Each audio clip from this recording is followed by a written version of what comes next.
So I was trying to find God's message, trying to find his inspiration, trying to find his direction, doing my best to do so, and found multiple directions from him all week. And sometimes they just come just as inspiration or for myself, inspiration. And I had my mind on some stories. I thought we're going to end up telling a story or so from the scripture and turn that into a message, and none of the above happened. None. As it turned out, I received news on Friday morning that a neighbor passed away, and I was asked if I would do the funeral tomorrow. And that was the thing that changed my perspective, changed the direction I was going. This particular sweet woman has existed and coexisted with her daughter for years and years and years. Her daughter has taken care of her at the house, and I've known her since, in fact, since I knew the family. She has always been at the house, and so I've always known them as this generational home where the grandmother, the mother, and the children all coexisted, and it was just a beautiful, beautiful home for that reason. Well, years ago, we were all stunned, and we had a visit from this family one morning, urgently, and it was unexpected, and they came to tell me that their son had suddenly passed away. He was in an automobile accident, and I was asked to do that funeral. And so I've been thinking about this family and all that they've gone through, and my direction was taken. It was readjusted, and so I hope that this is the way the Lord has for me to go. And there is no story. There is no scripture story that though I have been blessed all week to read many, there is no scripture story I'm bringing to you today. And our message is very succinct, and it's based upon my reflecting on this woman's life. And having said that, the thought that I keep having is living my best life. And that's a phrase I see on social media all the time. Living my best life, and then there'll be a picture of someone in the Grand Canyon, or they're in an outdoor setting with a table with sparkly plates and food and all kinds of shiny things happening in this picture. And so, living my best life represents a moment to me. To me, this phrase represents a moment, and almost and nothing more. And so there's a cynical interpretation from me of the phrase "living my best life." But I want you to know, when I heard about the passing of this sweet woman, that's what I thought of. This woman living her best life. And we may not perceive that when we see one another, or see maybe this particular individual. How was she living her best life? Not for me to judge, not for me to assess, not for us to assess. But that's where my thought has been since this news. And it's in complete conflict with my interpretation of what one is meaning when they say living my best life, and then they do these posts that I see. I think of a young woman that I knew who was struggling in her life, didn't seem to have any direction, didn't seem to be landing anywhere, and seemed to be filled with confusion in almost every facet of her life. And I see her now posting all the time, and it's living my best life kind of posts that she does. And she seems to have found her way somewhat. But now it appears that she wants us all to see that, quote unquote, she's living her best life. And my thoughts are, we capture a moment for in a day. If we're all awake 16 to 18 hours a day, I don't know what everyone's awake. Jimmy, probably 20 hours a day and sleeps for only 4. But for the rest of us, I hope 16 to 18 hours of awake time. And so we capture this moment or moments on a Instagram clip for it that represent 16 to 18 hours, but truly it's only 16 to 18 seconds of the day, living my best life. And I always, as soon as I see that, I always wonder, what about the rest of the day? What did that look like? What was the rest of your life like? What I find with many of these posts is they are kind of all consuming. And I remember reading an article probably 4 months ago, 5 months ago, about, and there's no insult intended to anyone, but they termed it brag posts, these brag posts and what they do to the rest of the people who are looking at them. And it's the highest percentages, it takes people down. Because we assess our lives. I'm sitting in my living room with sweatpants on and an old t-shirt, and I'm looking at this person's in sparkly and living my best life. And I'm thinking, well, what am I doing here in my living room? And so it seems that the reaction is not a good one to these. And yet we can't stop but keep looking at them and keep scrolling and finding these.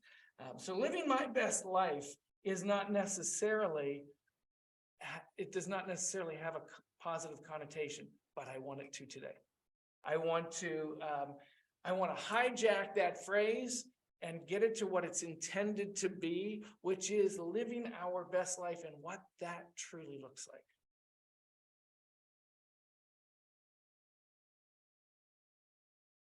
I have too many scriptures, and you're not going to hear them all. I wish I could put them on the screen and you'd see all the different scripture pieces that I have. You'll not see many of those. But I don't know that this won't bear out a Tuesday night study session, and maybe it will at some point in the future. But having said that, they prepared me. Reading through every one of these really prepared my heart and my mind, and I hope and pray that we're able to represent that for each of you. I was thinking about the phrase I used just last week, what I used to use with my kids, make it a great day. And if we do that, if we truly conscientiously do that, then if I take account for Monday and then Tuesday and then Wednesday and all the day, all the parts of that day to make it great, then truly we make our lives great. And that's the intention. That was God's intention. I want you to hear that. That was God's intention for us. And in doing that, then we better those around us. Do you understand that? If we're joy-filled and truly show that, then others will be as well. And we are as intended. Viola Davis, I read a quote this morning that says this: I believe the privilege of a lifetime is being who you are. I thought, wow. Doesn't get any simpler than that. Doesn't get any deeper than that. Just be who you're intended to be.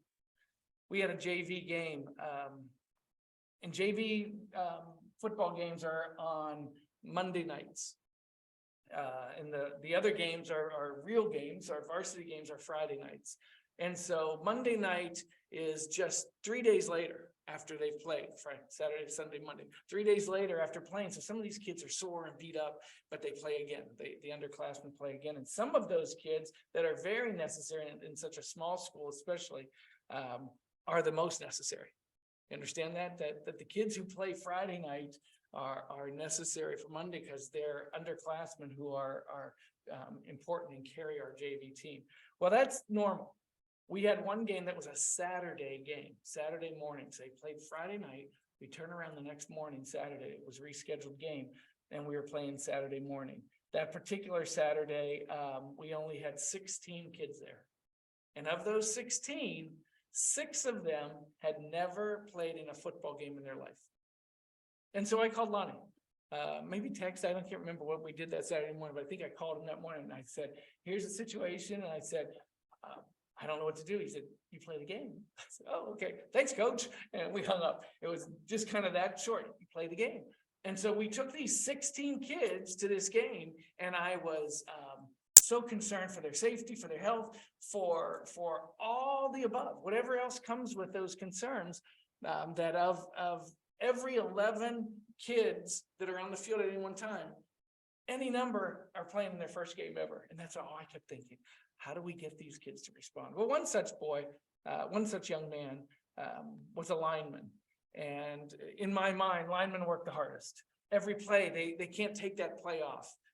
If I'm playing safety or I'm playing in the back somewhere, or if I'm a running back and I'm not used that particular play, I can kind of go out and fake like I'm blocking or doing something. At least take the play off and rest. Linemen can't. So one of these kids who had never played before played the line that day. Both offense and defense never came off the field. And he will be unnamed here because I'm going to say a couple things. One thing is he never worked hard in practice, never. He doesn't hustle. Lonnie doesn't believe in sprints and sprinting the kids. It's almost a rudimentary kind of level of trying to get kids in shape. So he does kind of rewards in ways that they don't know they're getting put into shape. So one of the things he does after every time we transition at a practice, every time we move from one thing to another, he says, okay, around the post, and they run around the goalpost. If we're on the 10-yard line here, it's a 90-yard run. If we're on the 50, it's a 50-yard. But either way, they're running as hard as they can to the post and back. This kid finishes last, second to last, third to last. Maybe his best run around that post is third to last. So he's just not a hustler. So I didn't know how he would do. He finished the game, never once complained, played the entire game both ways. And afterwards, we were in the locker, and I usually give them a chance if they want to say something to each other. Coaches say something, and then if the kids want to say something to each other. And he stood up and said, "This is the greatest moment of my life. When I was told I was going to play, I was so nervous. And then I was told I had to play both ways, both offense and defense. He said I was so afraid."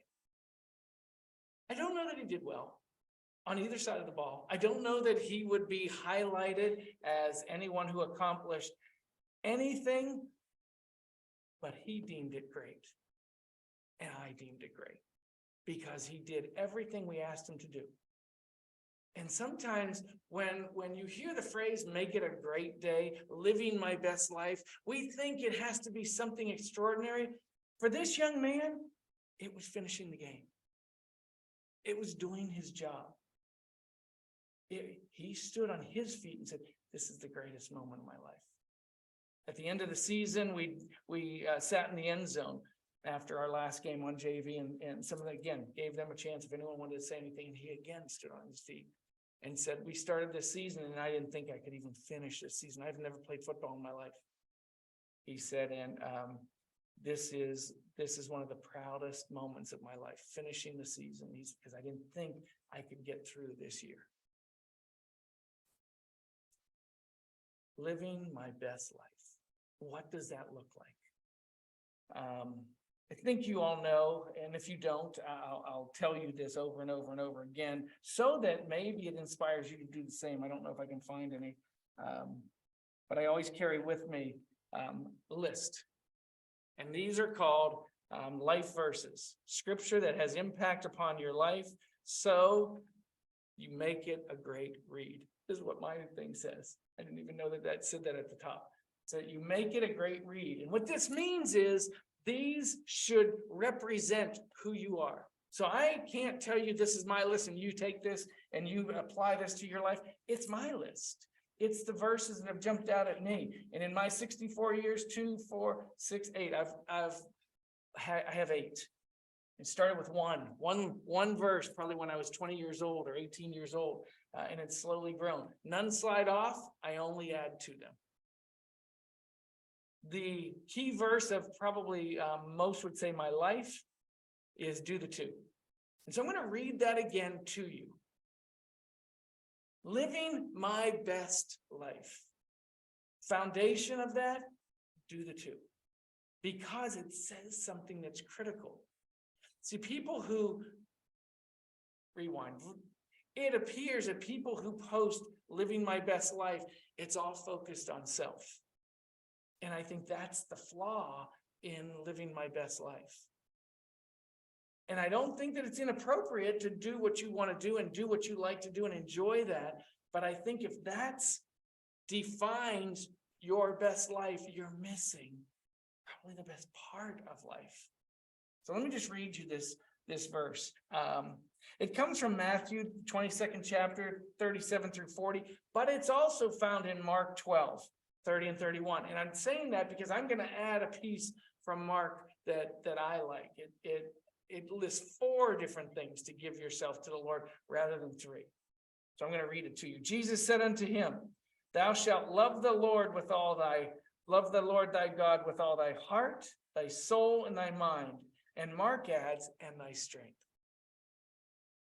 Okay, we did a whole seminar out in Arizona 5 years ago, 4 years ago or so, and it was about the 4 quartiles: heart, mind, soul, and strength. Okay, so that's, we love the Lord with all that we are in every facet of our life. That's the key foundational scripture. He said, this is the first and great commandment. The second is like it. Thou shalt love thy neighbor. But here's the critical part of that: as thyself. What I think Jesus Christ was teaching you is you need self-care. You need to take care of yourself. You need to make sure that you're healthy, actually first. So that when he says, love your neighbor as yourself, you have a reference. I know how I've loved myself in a healthy way. Not too much, not too little, kind of the Goldilocks theory. It's just right. The way I love myself is just right. Any move too far to the left, any move too far to the right gets me off center, a little off kilter. But if I love myself properly, care for myself, respect myself, make good decisions based on that love, then I've built my foundation. Now, I have no needs to have to self-care at such extremes. Now I can truly love others as intended by Jesus Christ. Now I'm ready to live my best life. Understand? I want you truly to grasp this. I want you truly to understand what live your best life means. We read this in 2 Nephi. Adam fell that men might be. Men are that they might have joy. This is so critical. I want you to hear this. You are intended to enjoy the fullness of joy. I usually wear a pin. I can't tell if it's on. It is. Heart, upside down. Let me get it straight. Upside down. And it's joy. It spells joy in a heart. Jesus, others, yourself. That is the perfect order. That's what joy is. Love God, Jesus, love others as yourself. That's when you attain joy. You might attain fun by doing some of the things. If you're not caring for others and only caring for yourself, in a life of only caring for yourself, you may truly have a life filled with fun. But I would challenge you that it's not fulfilling. It doesn't hold. It doesn't maintain. It doesn't sustain. Just attains for the moment. And this life is intended to be filled with joy. Not a moment, click, living my best life, but any moment of your life, click, click, click, click, click, every moment, living my best life. Everything that we do intended on serving. Everything we do intended on, in some way, pleasing God, pleasing others. Do the two. Love God, love others. Critical. We read in the scripture so often, take no thought for the morrow. But that's not the only scripture. There's many scriptures, Old Testament, New Testament, every part of the scripture. Wherever you go, you're going to find scripture somewhere that says, don't worry about tomorrow. So it's addressing the angst that we might feel. We get a pain, wherever that pain is, and we immediately run with it. What does this pain mean? And we run with it. And where we're running to is tomorrow, the tomorrows of our life. And that's where the angst comes in. And that anxiousness even can create anxiety, where it just takes us down. debilitating us. Now we're no longer serviceable to others because we're so consumed on whatever it is that we're going through. We can't reach out and affect others. And our joy is diminished. Maybe even taken from us. And men are, women are, people are, that they might have joy. My intention for you, said the Creator, is that you would have joy. And we know that it doesn't come naturally. By nature, I want. Me, not you. If you want to jump on my confession, jump with me. But by nature, I want. And that doesn't bring joy. Because that which I want, whatever it might be, an iPhone. I want the new iPhone. And I'm telling you, oh, this is my favorite. And I drop it and it hits the corner and it cracks. And just like that, my joy is gone. Or my happiness, or my satisfaction, or my pride, whatever it is. Possessions have a way of doing that. Think about the first time you bought your car. Think about the first time you opened your front door for your new house and you walked in. Think about the first time you went to your dorm and how much you loved your dorm. Whatever it is. Think about the first time you went in. Oh, it's fun. And even that first day, maybe at your new house, you're carrying furniture in, and the corner hits a wall. My wall, my good wall now has a big nick in it. And that possession brings unhappiness.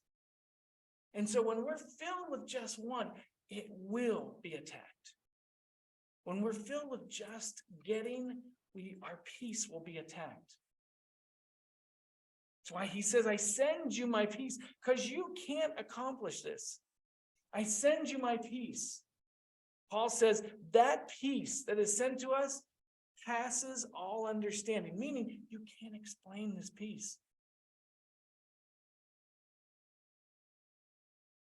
We saw a game on last night, Georgia, Kentucky, and the first question Candace and I asked, did you guys go? If we figured you did.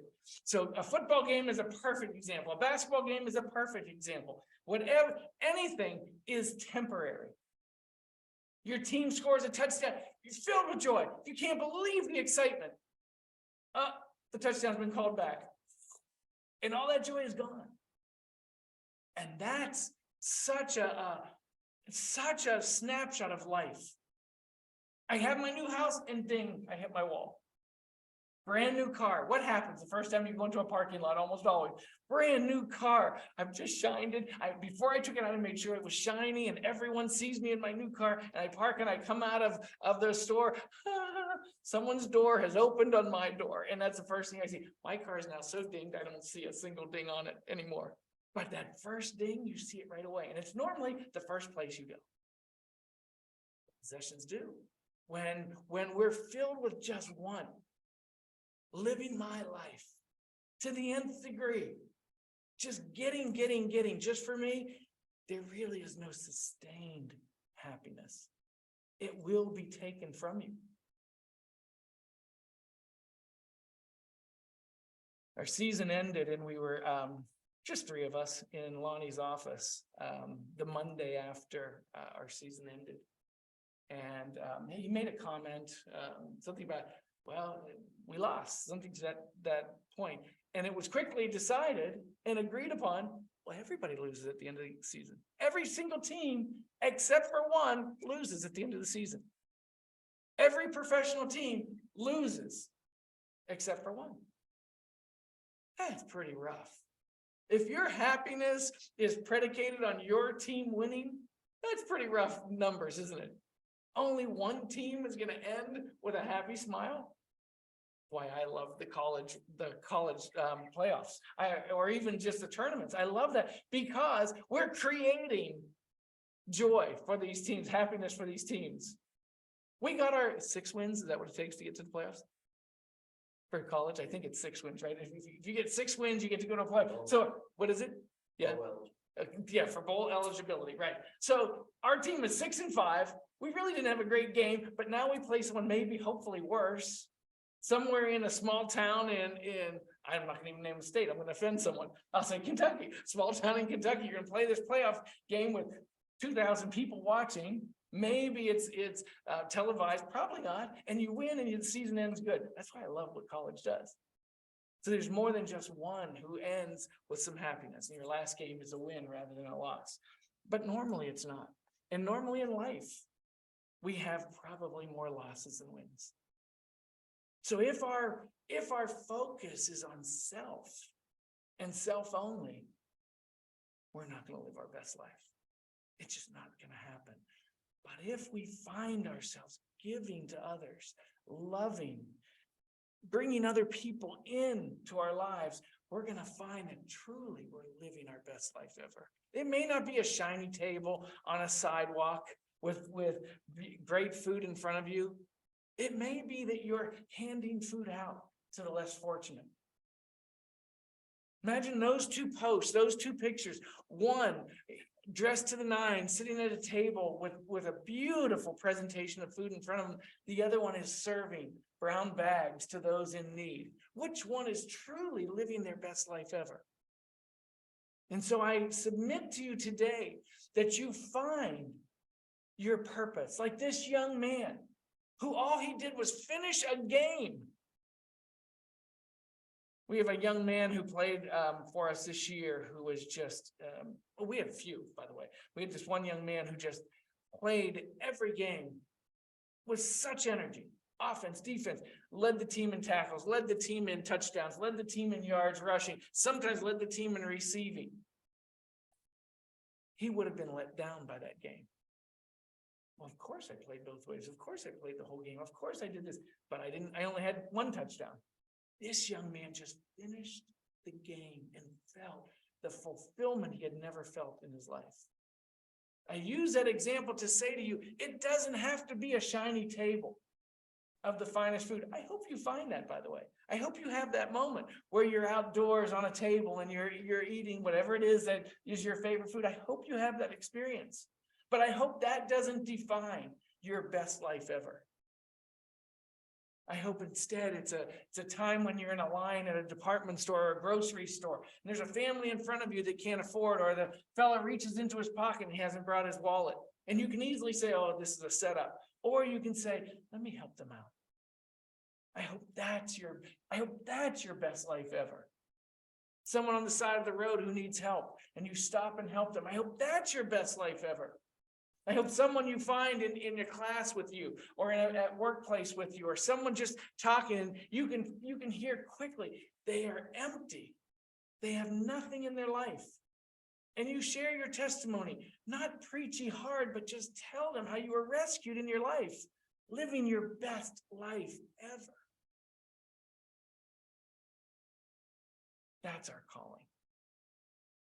Scriptures I have are endless, endless, endless. All of them good. I'm going to use this as a commercial. I have a feeling they're going to show up on a Tuesday at some point. I don't want to waste these pages, but they just don't feel appropriate today. Doesn't feel like this is the time to share those. Love God. Love others. Love yourself. Understand what makes you feel good. Really good, sustained good. Fun is nice. Happiness is nice. Joy sustains. That's where you want to find that. Living your best life ever is being fulfilled. I would venture to say this young man that I spoke of at this football game on a Saturday, this young man who spoke at the end of the season and said, just being a part of a team is something extraordinary. I had a one-off with him afterwards. I said, why do you think that is? Why do you think that just being part of a team is so important? 16 years old, probably, maybe 15. He said, I've never been a part of something bigger than me. I said, what does that mean? He said, when I'm not here, if I wouldn't have played this year, I would have been at my house, just sitting, probably playing video games or watching TV, doing nothing more than that. He said, here, I was part of something bigger than me. We didn't have to talk more. I understood completely. living his best life ever, being a part of something bigger than me.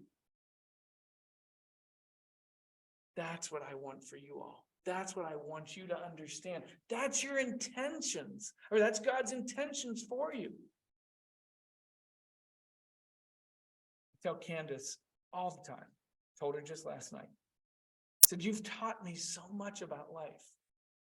One thing you've taught me, at least one thing you've taught me, is the importance of family. Making sure that family is cohesive, that it's strong. Now, how you define family is up to each one of you. Family can be your address. Family can be your family extended. Family can be your congregation. Family can be your community. I don't know how you define family, but I'm telling you, family can grow and grow and grow and grow as you allow people in. And that's my submission to you today. I present to you that you consider what true joy is, what God means when that's what Jesus Christ means when he says, love my Father, love God with all your heart, with all your soul, with all your mind, with all your strength. Give him everything.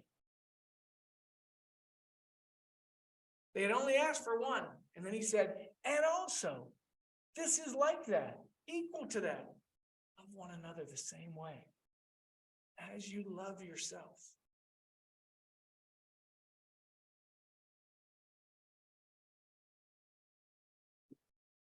I don't know that it's correct, by the way, but my assessment of so many, and it's not a judgment, it's just an observation from afar, is there's so much unhappiness. There's so many people that are unfulfilled. There's so many people that have focused on searching for what brings them happiness, and it's only for self. And it doesn't hold. Because after that great meal, and again, I hope you have that great meal. Please don't miss what I'm saying. But if that's the highlight of your life, you're going to get home. And you're going to brush your teeth, and that taste of that great meal is gone. And you're going to take your suit off or your nice clothes off and put on the sweatpants that I had on in my living room when I read that post. And all that remains from that great meal is just a memory. Versus giving, loving, interacting, forgiving, showing mercy, being gracious, being Christ-like. That's what we're called, to enjoy, that we might have joy. I invite you to the message of Jesus Christ, to live your best life ever. Serve one another. Serve those who can't give back. When Paul captures what is real religion, true religion is, read it. Read what he says.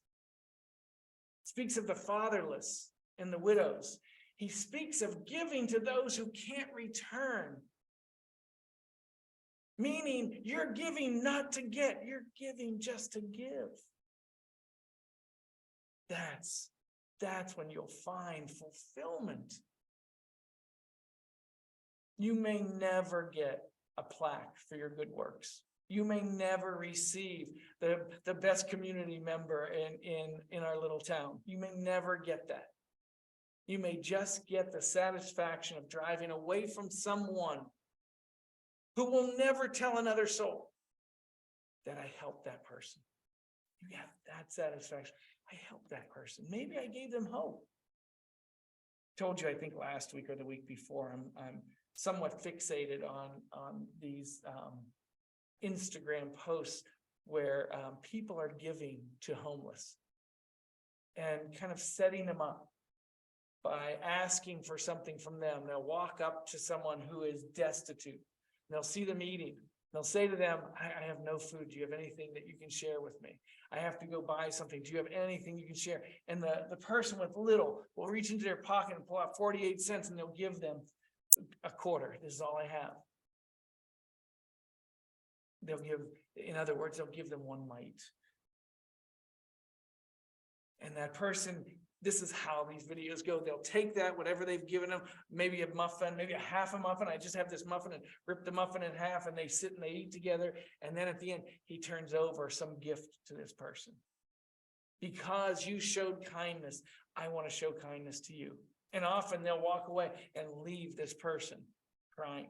You know, it'll be videoed by someone that they don't know is videoing from afar. And this destitute person will be crying, weeping. Joy, the joy of giving, the joy of helping, the joy of assisting someone else, maybe even impacting someone else. And you never know the effects. So I suggest to you, I present to you that living your best life ever is a life of giving to others. It comes after you've cared for yourself. Don't miss what Jesus Christ said. He celebrated, encouraged and celebrated your caring for yourself. Don't miss that. Love others as you've loved yourself. Love others as yourself. So we know that that comes after you've given yourself care. I have a couple issues I got to work through. Work through those. Find your place. Find your peace. Find yourself. And when you have, now you know you are ready to fulfill your purpose. That's my prayer for you. That truly you'll live your best life ever. May the Lord bless each one of you.